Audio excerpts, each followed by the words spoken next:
Oi pessoal, aqui é o Marco do canal 3E. Hoje eu passei aqui só para dar uma dica para vocês de como fazer um dimensionamento correto de sistemas de ar-condicionado de uma maneira um pouquinho diferente, utilizando um gráfico de trajetórias solares. Veja o nosso vídeo.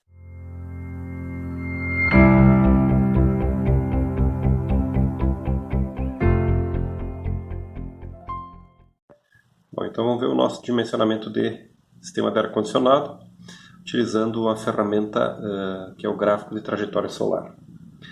O que nós precisamos? Fazer uma análise do nosso ambiente. Então nós temos um ambiente com 20 metros quadrados, um ambiente padrão, fachada oeste, uma janela relativamente pequena para o ambiente, geralmente se encontra janelas maiores, dois ambientes climatizados nas laterais e um ambiente climatizado na parte dos fundos. Uma área de parede de 13,5 metros, uma área de janela de 3 metros quadrados. Depois, no cálculo, diminuir um pelo outro. Duas pessoas e vamos considerar só um computador. As ferramentas que vamos utilizar são essas aqui. São basicamente 3 ferramentas. Uma dividida em 2. A primeira ferramenta é a variação da temperatura externa. Então nós temos que observar como é que funciona a variação da temperatura externa. Manhãs com temperaturas mais baixas, então temperatura mais baixa do dia às 6 horas da manhã, um pouquinho antes que nasce o sol, com o aquecimento da Terra, maior incidência de radiação ao meio-dia, em função da inércia da Terra, maior temperatura do dia pelas 2 da tarde. Isso é interessante porque nós vamos ter que saber, conforme a orientação, por exemplo, uma orientação leste, vai ter temperaturas externas mais baixas, às vezes, que a temperatura interna do ambiente. Então, nós não vamos considerar a transição de calor pela diferença de temperatura do ar. Fachada oeste, pelo contrário, vai ter as suas maiores radiações na parte da tarde, então nós vamos ter que considerar isso aí no cálculo. No nosso gráfico de trajetória solar, colocando as linhas de isoluminância energética, nós vamos observar que a maior radiação de calor, a maior temperatura, a maior quantidade de calor gerado na fachada oeste vai ser entre 13h30 e 4h30 da tarde. Né? Valores já transformados em BTUs, então vai dar em torno de 2.200 BTUs por metro quadrado. Então essa é a quantidade de calor que chega na nossa parede, chega na nossa janela.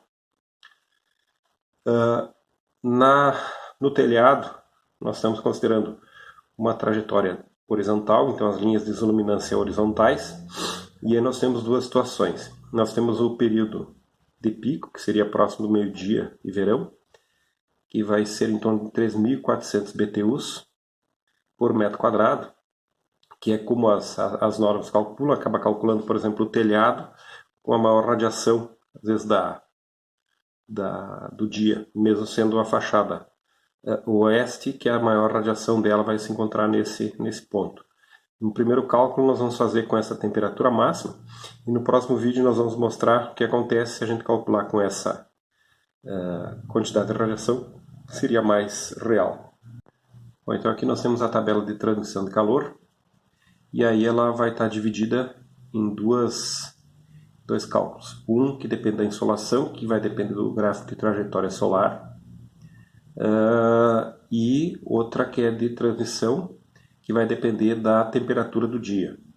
Então, por exemplo, fachada leste, nós vamos poder desconsiderar toda essa parte. Na fachada oeste, nós vamos ter que considerar todas essas transmissões de calor, excetuando-se, né, o calor liberado pelas pessoas, que esse sempre nós temos que considerar o calor liberado pelas pessoas e equipamentos. Então, quais são no nosso caso? Nós temos uma entrada de calor pela parede, que vai ser calculada, então o somatório das duas vai ser uns 1.700 BTUs, janela 4.430 BTUs, o teto 5.200 BTUs.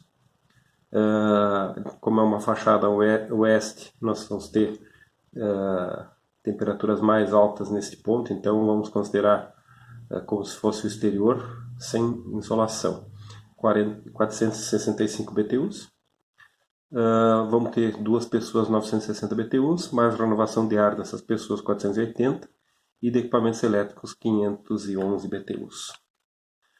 Aqui é uma relação das 4 fachadas principais, considerando aqueles valores de cálculo. Então, assim, uma fachada oeste ela teria em torno de 670, 680, quase 680 BTUs por metro quadrado nessa condição. Uma fachada norte ela teria 440 mais ou menos. Fachada leste, eliminando toda aquela parte de transmissão, isso é a diferença que deu. Então, 400 e acho que em torno dos 480 mais ou menos. E a fachada sul, que vai ter só a transmissão de calor e a insolação do telhado, né? Isso aqui a gente chegaria em torno de 400 BTUs por metro quadrado. A gente consegue observar a diferença e a distorção que nós podemos ter no dimensionamento de uma fachada oeste. Mas se a gente pegar um cálculo padrão que se usa aqui na nossa região, 600 BTUs por metro quadrado, nós vamos ver que as 3 fachadas norte, leste e sul estão contempladas, porque todas elas estão abaixo de 600 BTUs por metro quadrado. Nós temos que ter cuidado e podemos ter alguma distorção na fachada oeste, que pode, mesmo com uma janela relativamente pequena, ele pode ter uma insolação bastante grande. Aqui a mesma fachada oeste com 3 tipos de tratamento. Aqui naquela condição normal que nós calculamos, aqui retirando a proteção interna da janela, então nós chegaríamos a 800, acho que em torno dos 820 BTUs por metro quadrado, e fazendo um tratamento usando uma parede bem isolada, proteção externa para nossa janela e um telhado bem resolvido com isolamento, né? Nós conseguimos baixar para um pouquinho mais de 200 BTUs por metro quadrado. Então a gente consegue ter uma noção da redução de calor que a gente consegue e redução de instalação de ar-condicionado, que pode refletir também em redução vai refletir em redução de consumo. E se a gente for instalar placas fotovoltaicas, nós vamos ter também uma redução de custo da instalação, porque a nossa carga vai ser muito menor. É isso aí, pessoal. Bom, pessoal, por hoje é isso aí. Se quiserem mais informações, podem entrar no nosso canal, que é www.canal3e.com.br. Baixe o nosso e-book, tem mais informações no nosso e-book. Gostou do vídeo? Curta, compartilha e se inscreve no nosso canal.